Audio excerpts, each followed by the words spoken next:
Hello, my fellow strawmen, and welcome back to the Fields of Hay. Today I'm responding to an apologist named Dr. Derek who has some very strange views to share about atheism. Just for context, I'm of the opinion that our universe was not intelligently designed. I deny God in that sense. Yet somehow Derek has come to the conclusion that atheists don't exist. He thinks we're all lying to ourselves, that we're in denial about our beliefs, but that our actions betray us. He thinks we act as though we do believe in God, and so we should either recognize that belief and convert, or stop stealing from Christianity.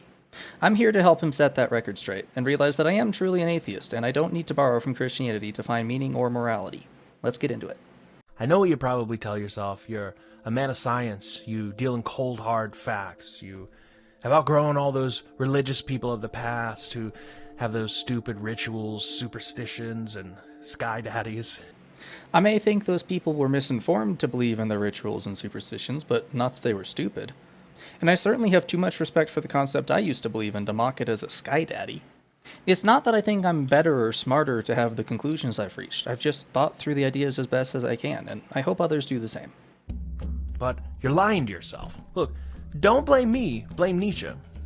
Arguably the most famous atheist in all of history, Nietzsche, the one who said famously that God is dead, he would laugh at your so-called skepticism. He wouldn't call you a skeptic, he would call you an unconscious Christian, a believer who's in denial. Nietzsche argued that even the most godless of modern men are still warming their hands by a fire lit thousands of years ago. You claim the fire doesn't exist, yet you rely on its heat every single day.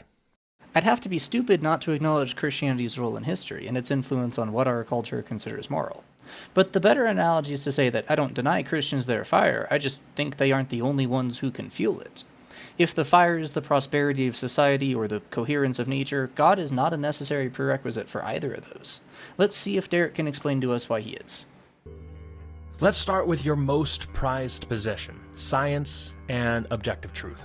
Now, you believe that truth is better than a lie. You believe that the search for truth using science is noble, good, and necessary. But Nietzsche is going to ask you a question that's going to devastate that approach. Why? Why is truth better than a lie? It isn't better in an objective sense, only better for me, and only as a heuristic. If I have goals in mind, even ones as simple as finding food, then being able to access true facts about reality and act on them is incredibly useful. If I can see where an apple is, I can pick it. But that's much harder if I can't sense the truth about the apple's position. In general, if I want to have any reasonable hope that my plans for the future will turn out as I expect, I need to be able to understand the truth of the reality I make my plans in. So tell me, Derek, why is this not good enough? Why is my inability to objectively value the truth a problem for my worldview when I am still perfectly capable of valuing it subjectively and pragmatically? Why is truth better than deception? You guys want to be skeptic and question everything. Question this: why is truth better than falsity? And I don't mean just for communicating with people. I mean for navigating the world at all. For the purpose of navigating the world, truth is basically a prerequisite. How would one navigate the world without any knowledge of the contents of said world? Maybe a sponge doesn't care because it can just sit there and filter out the nutrients that come to it, but I'm quite likely to starve if I try to live that way. For me, knowing the truth of which cars are in which lane as I drive to the grocery store is way more effective than closing my eyes and just guessing.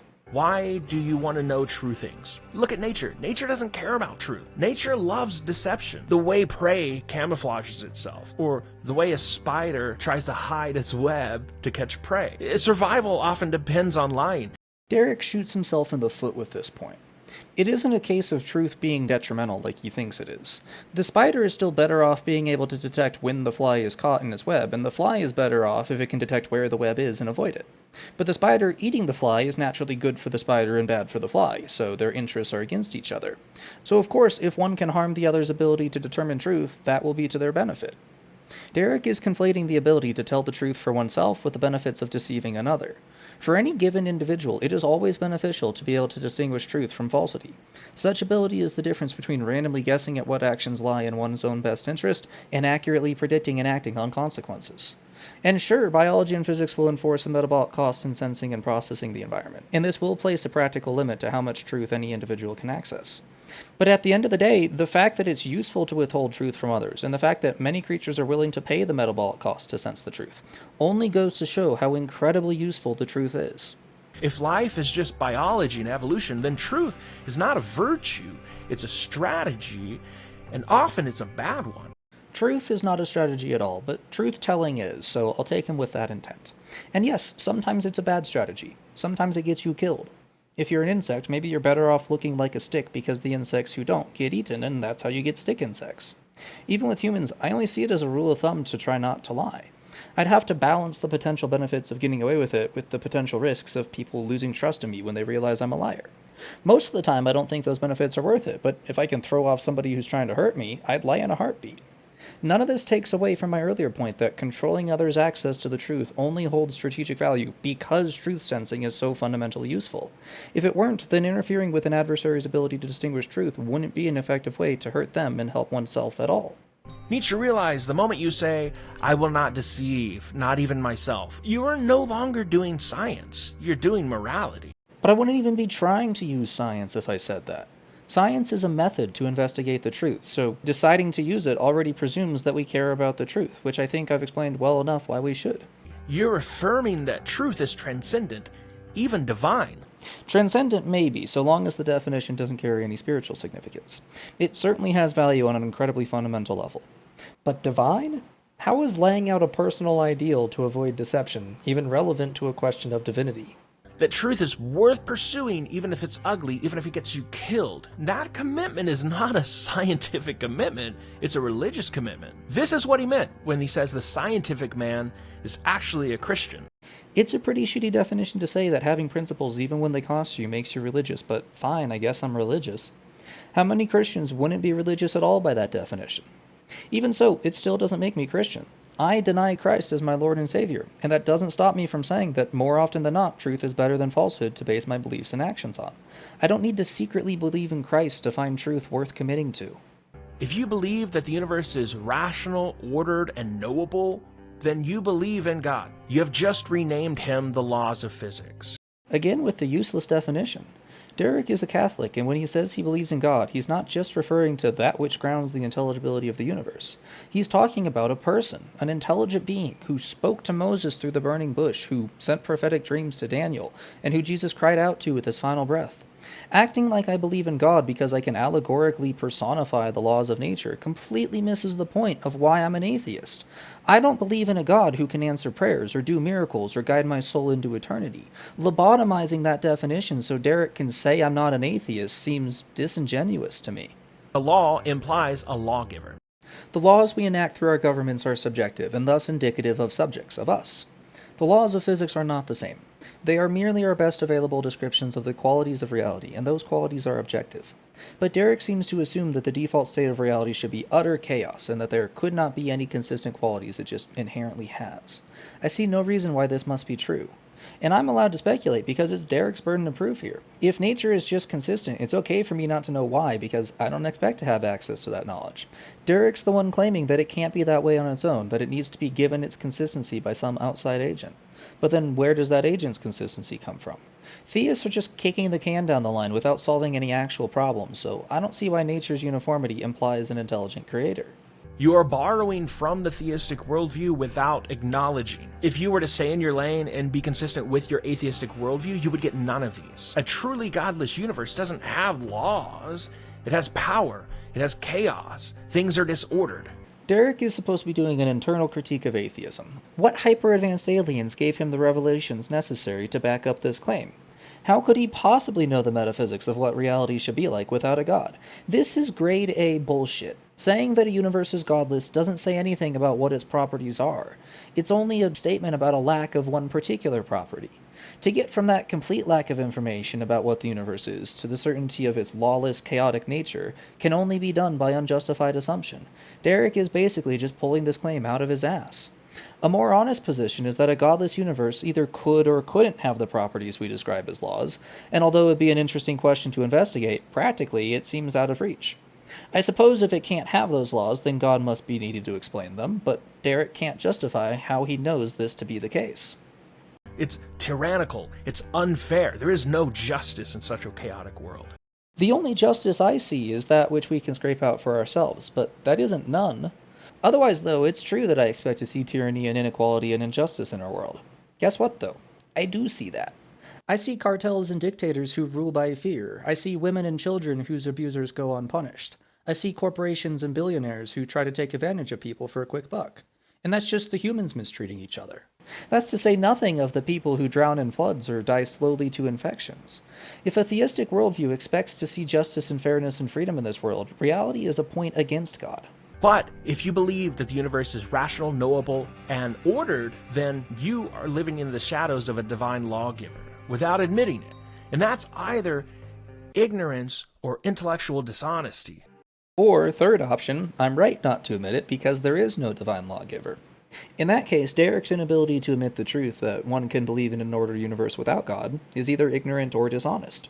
See, the possibilities flow both ways, so let's both assume that we could both be ignorant and try to help each other out. In the meantime, I'd sure appreciate some actual arguments as to why a divine shadow is necessary for rationality. But the problem goes deeper than science. It's in your morality.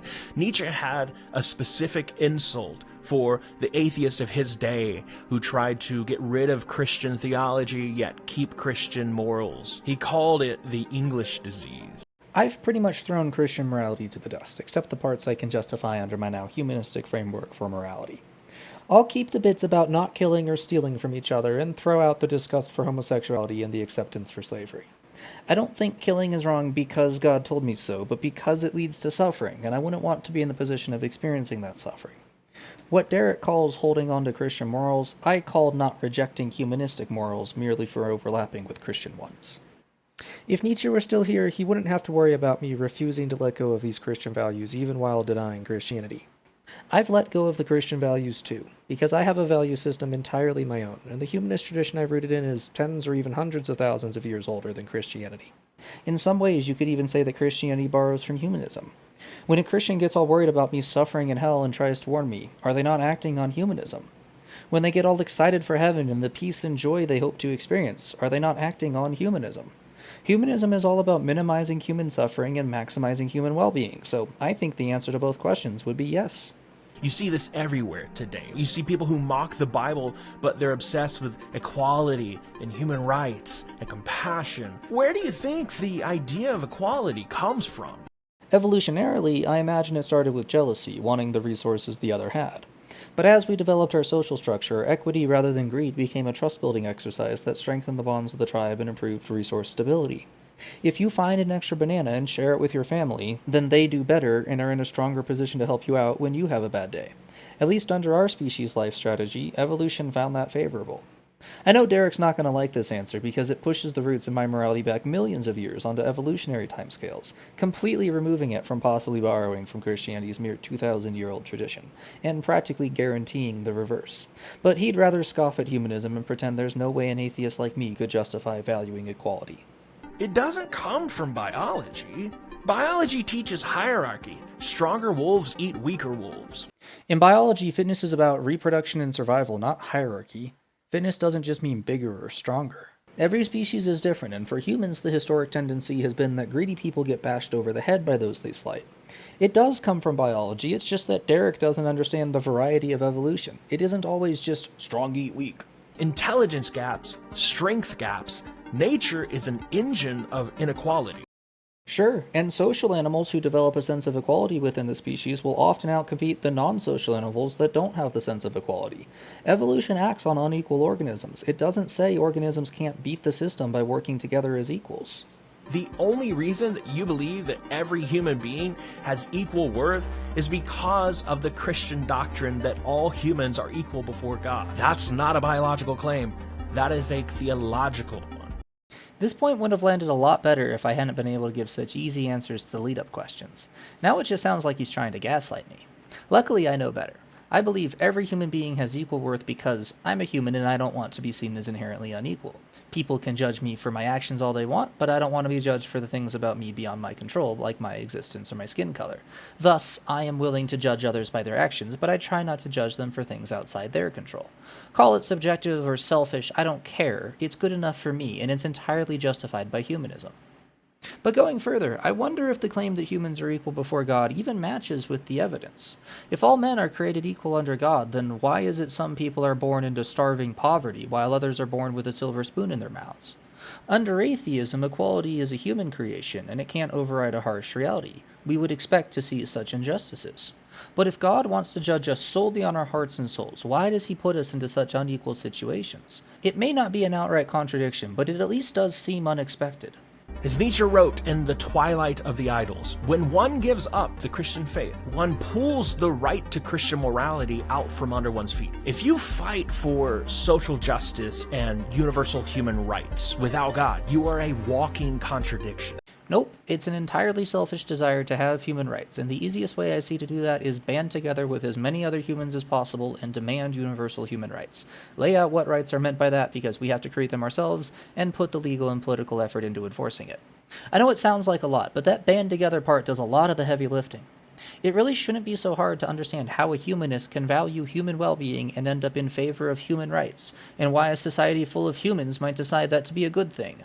I'm fine with not having a right to Christian morality because I really don't need it. You're demanding the fruits of the kingdom without acknowledging the king. You want the comfort of the Christian worldview without submitting to the Christian God. And Nietzsche called that cowardice. The more apt analogy is that Derek keeps telling me these fruits are of the kingdom, even though I plucked them myself off the tree in my backyard. I can access moral groundings just fine, and Derek can only try to gaslight me about needing God for it.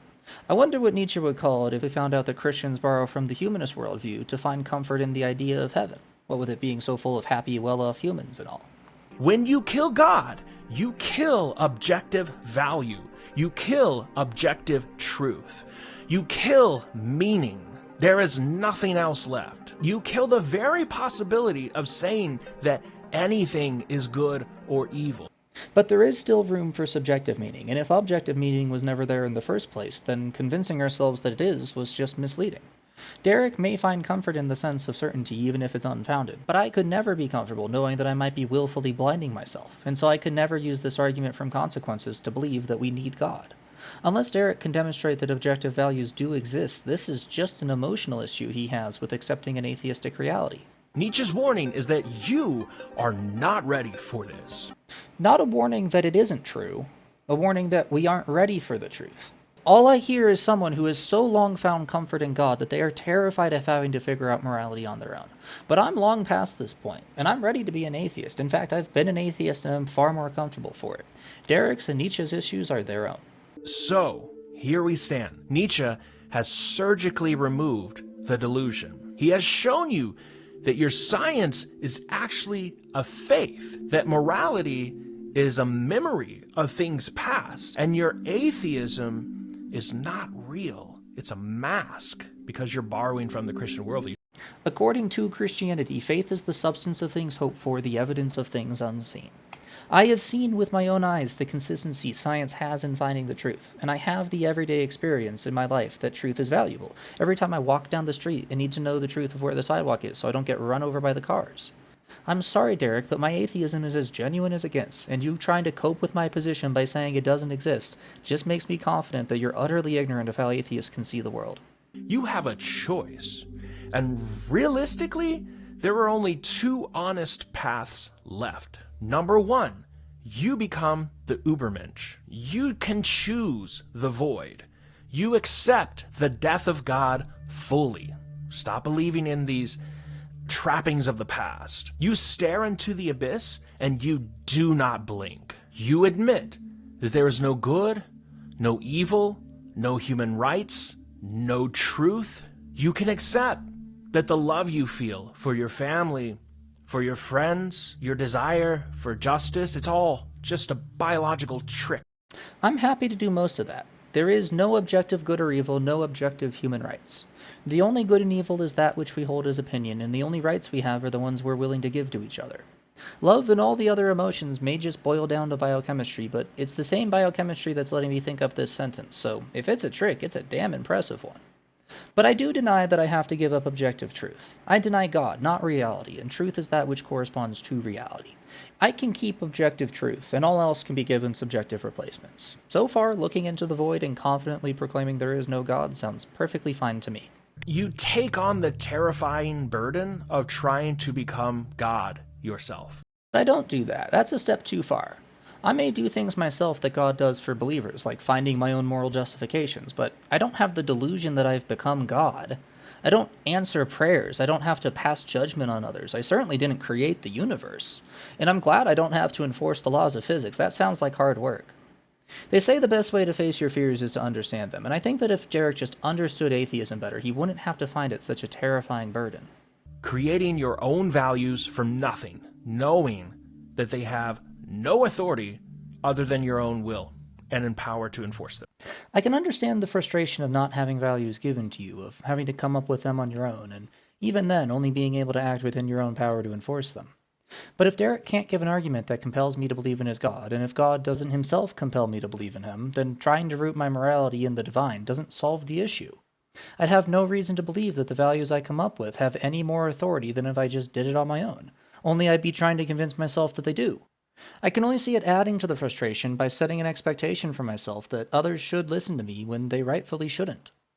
That is the path of the Ubermensch. It is cold, it is lonely, and frankly, it is impossible for the human heart. Sounds a bit pessimistic. As someone who's probably taking this option, I can say my heart finds it quite restful. But before I commit, let's hear the second option. Or, path number 2, you admit the dependency. You can stop pretending. You admit that your intellect, logic, and your moral compass all require a metaphysical grounding in order to exist. You can admit that the reason you love truth, goodness, and beauty is because of the author of those things. You love truth because you were made by the truth. Option 2 seems poorly worded to me. I'd be happy to commit to option 1 if this one were admitting dependence on God, but Derek said that option 2 is admitting dependence on a metaphysical grounding, which I don't even deny. I do agree that I can be logical and intelligent in this physical reality, and so presumably there's some metaphysical grounding of that reality. I see no reason, however, that this must be a God. It could just be whatever necessary properties existence has.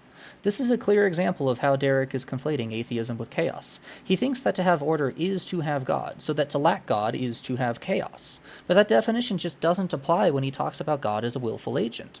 When I say I'm an atheist, denying the existence of an uncaused intelligence, and Derek makes this argument to tell me I secretly believe in God, he completely misses the point of what category I put myself in. Nietzsche was right about the problem. We cannot live without the sun. We cannot live unchained. But he was wrong about the solution. We don't need to become gods. We need to come home. Living without God isn't like unchaining the earth from the sun. It's like realizing that chains were never needed to keep the sun and earth together. It was gravity the whole time. We don't need to become gods, nor do we need to return to them. We just need to be humans, and I find the best way to do that is simply in valuing my relationship with other humans. Sometimes that means getting lost in the stories others have to tell, so if you need a place to get started, go read a fucking book.